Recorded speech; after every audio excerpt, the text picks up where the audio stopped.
நம்மளுக்குங்க ரொம்ப நாளா ஒரு ஆசைங்க, தம்பி தனுஷ் கூட நடிக்கணும்னு. அது பாருங்க, ஒரே படத்துல வந்து அவர் கூட நடிக்கிற மாதிரி ஆகி போச்சுங்க, அவர் டைரக்ஷன்லயும் நடிக்கிற மாதிரி ஆகி போச்சுங்க.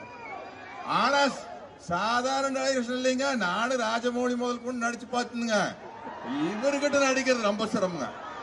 இவர் வந்து இப்படித்தான் நடிக்கணும் அப்படின்னு இந்த பக்கம் அந்த பக்கம் கொஞ்சம் கூட அசைய முடியாதுங்க. ஆனா ஒண்ணு மட்டும் தெரியுதுங்க, இட்லி கடை வந்து பட்டையை கிளப்பு போதுங்க, அது மட்டும் கண்டிப்பா தெரியுதுங்க.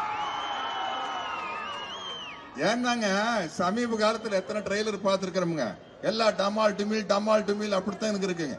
இதுல பாருங்க, இது வந்து அவ்வளவு ஒரு ஃபீல் குட் பிலிமா இருக்க போகுதுங்க.